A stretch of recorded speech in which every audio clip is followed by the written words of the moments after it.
5, 4, 3, 2, 1, start. Sir, the Essential Commodities Act was passed 5 years ago, and when the minister yesterday came with an amending bill, we expected that he would give us a brief report on the working of this measure for the last few years. But unfortunately, we are kept in the dark in regard to the exact working of the act and the nature of the difficulties the minister is facing. Sir, as far as I know, many of the provisions of this enactment have been observed more in violation by his agents at the state level.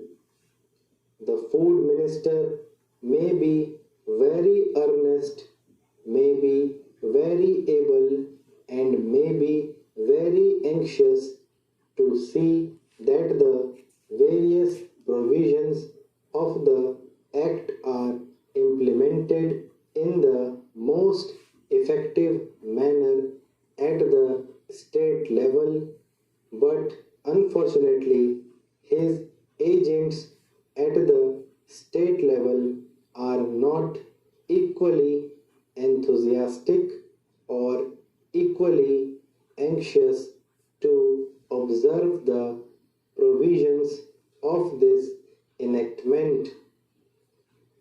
The most important objectives of this enactment are to control the supply and distribution of commodities and to maintain a stable price level.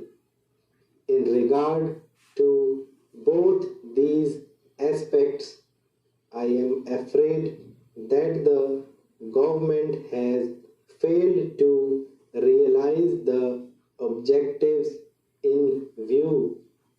Some time past, when there was a scarcity of food grains, attempts were made to make procurement from certain wholesale merchants and from rice mills.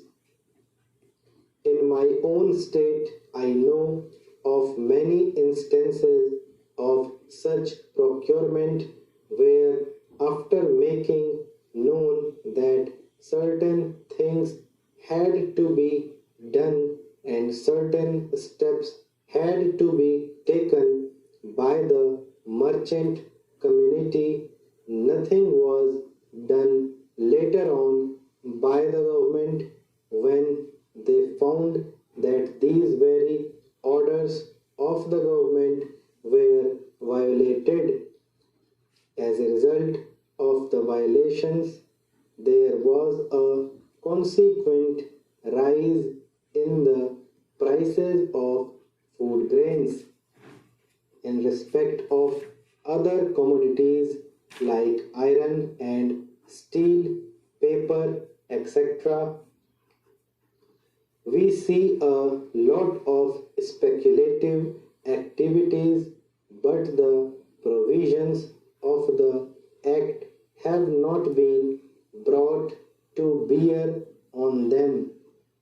Perhaps no case of prosecution was launched against those people who contravened the various provisions of the Act.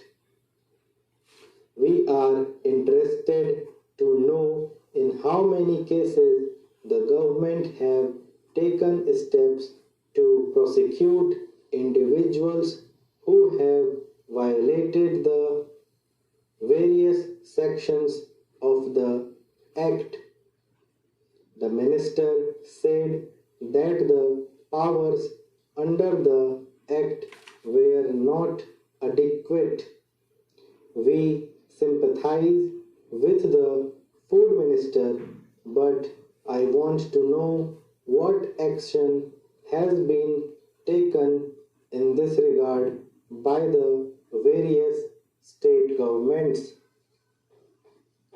In regard to the amending provisions, I want to know from the minister what would be his difficulty even if minor offences are taken to courts of law.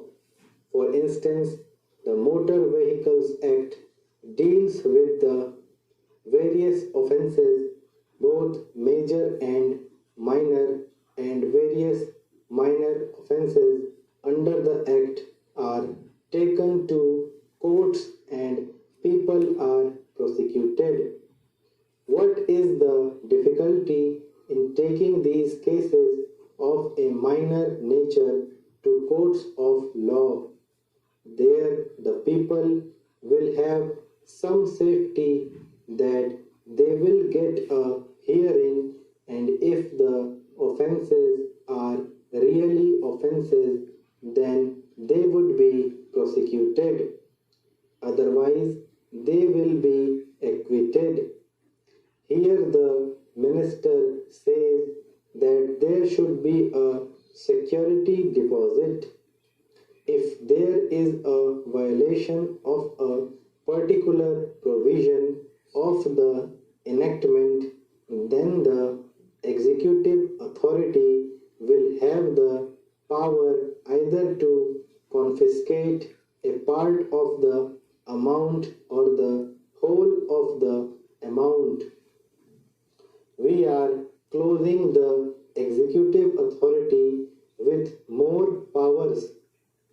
I do not grudge giving powers to the executive authority provided they are used properly and effectively and in a most fair manner, but unfortunately there have been discriminations apart from the ineffectiveness of the various provisions.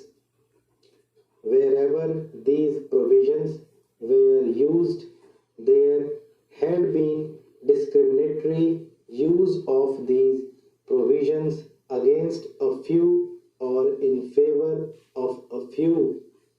Normally, when officers are clothed with more powers, there is large scope of corruption. I feel that it would be desirable to avoid such malpractices, and it would be desirable, I think, that even for minor offences, the parties should have a chance to defend their actions. I do not think that this problem of dealing with minor offences will become complex or complicated in any way if we take them to courts of law. I want a reply from the minister in what way he is suffering from a handicap in dealing with minor offences or offences of a technical nature. The honorable member made the point that even if this thing was acceptable to the House, he did not know what amount would be demanded as security. So the minister should tell us what amount is normally expected from a license in all cases and what the offences are which are of a technical or minor nature which he has in view. We are not told which are major offences and which are minor offences. Clarifications on these points are necessary. I wish that the act which came into effect long ago was implemented properly. I know that the minister here is very earnest in implementing it, but his colleagues at the state level and at the central level are disappointing him.